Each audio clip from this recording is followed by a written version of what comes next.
নমস্কার সবাইকে, বিথিকাস কুকিং প্যাশনে তোমাদের সবাইকে স্বাগত। আজকে আমি তোমাদের সাথে শেয়ার করছি একটা মিষ্টি রেসিপি, সেটা হলো প্যারা সন্দেশ। আর এই প্যারা সন্দেশ বানানোর জন্য আমি মাত্র 3টি উপকরণ নিয়েছি গরুর দুধ, গুঁড়ো দুধ আর চিনি। প্রথম আমি কড়াইয়ের মধ্যে দিয়ে দিলাম সামান্য একটু পরিমাণে জল। এই জল দিলে কী হবে, আমি যখন দুধটা দেব তখন কিন্তু কড়াইয়ের তলাতে ধরে লাগবে না। এবারে দুধটা আমি ঢেলে দিচ্ছি। এখানে আমি নিয়েছি 2 লিটার দুধ, কিন্তু আমি দুধটা আগে থেকে জাল দিয়ে 1 লিটার করে নিয়েছি। তোমরা দেখেই বুঝতে পারছো দুধটা কিন্তু অনেকটাই ঘন। আর এই সময় আমি ফ্লেমটাকে রেখেছি মিডিয়াম টু হাই, কেননা এই সময় ক্রমাগত নেড়ে দুধটাকে আরও কিন্তু ঘন করতে হবে।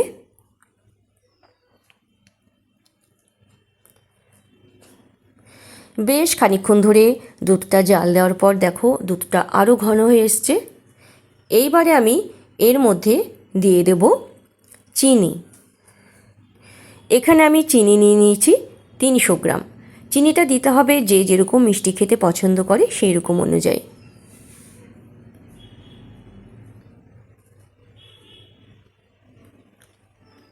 চিনিটা মেল্ট না হওয়া পর্যন্ত একটু নেড়ে দিচ্ছি।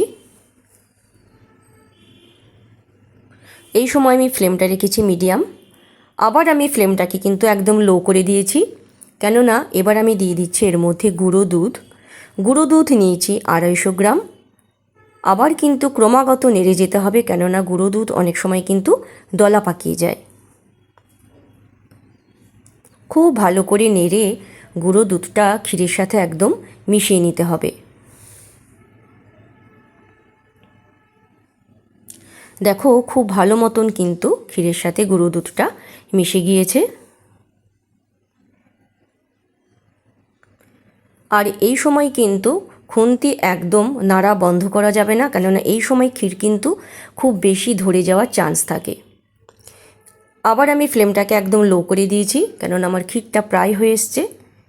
এবারে আমি উনুনটাকে অফ করে দিয়ে উনুনের ওপরেই 10 থেকে 15 মিনিট মতন রেখে দেব। 10 থেকে 15 মিনিট পর দেখো ক্ষীরটা একদম ঠিকঠাক হয়েছে।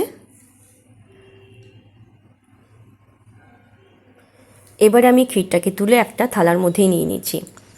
এখানে তোমরা এর মধ্যে এলাচের গুঁড়ো বা ঘি দিতেই পারো, আমি দিইনি, কেননা আমার প্লেনই ভালো লাগে, ওই জন্য আমি দিইনি। এবারে এই ক্ষীরটাকে আমি একটু চেপে চেপে মেখে নিচ্ছি।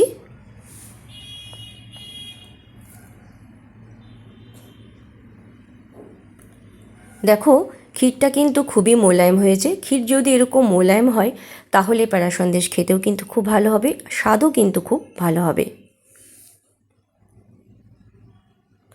এবার আমি প্যারা সন্দেশের শেপটা দিয়ে নিচ্ছি।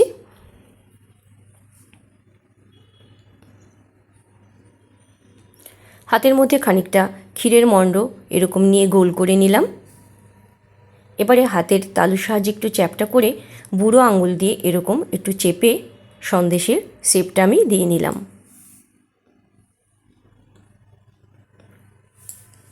এইভাবে সমস্ত প্যারা সন্দেশগুলো আমি বানিয়ে নেব। আমার আজকের এই প্যারা সন্দেশের রেসিপিটা যদি তোমাদের ভালো লাগে তাহলে অবশ্যই সবাইকে আমি বলবো একটা করে লাইক, কমেন্ট, শেয়ার আর অবশ্যই চ্যানেলটাকে তোমরা সাবস্ক্রাইব করে নিও। যারা এতদিন ধরে আমার এই রান্নার ভিডিওগুলো দেখছো তাদেরকে তো অসংখ্য ধন্যবাদ। আর যারা এখনও দেখছো কিন্তু চ্যানেলটাকে সাবস্ক্রাইব করে নাওনি তাদেরকেও আমি অনুরোধ করছি তোমরাও চ্যানেলটাকে সাবস্ক্রাইব করে নাও। আর অবশ্যই আমাকে জানাও আমার রান্নার ভিডিওগুলো তোমাদের কাছে কেমন লাগছে। আর অবশ্যই পাশে থাকা বেল আইকনটা তোমরা প্রেস করে দিও, তাহলে আমার নতুন রান্নার আপডেটগুলো সবার আগে তোমাদের কাছে পৌঁছবে। আর একটু তোমরা বেশি বেশি করে তোমাদের চেনা জানা যারা আছে সবার মাঝখানে একটুখানি শেয়ার করে দিও। আজকের ভিডিও এই পর্যন্তই। আবার আমি আমার চ্যানেলে আসবো নতুন কোনো রান্নার ভিডিও নিয়ে। তোমরা সবাই খুব খুব ভালো থেকো।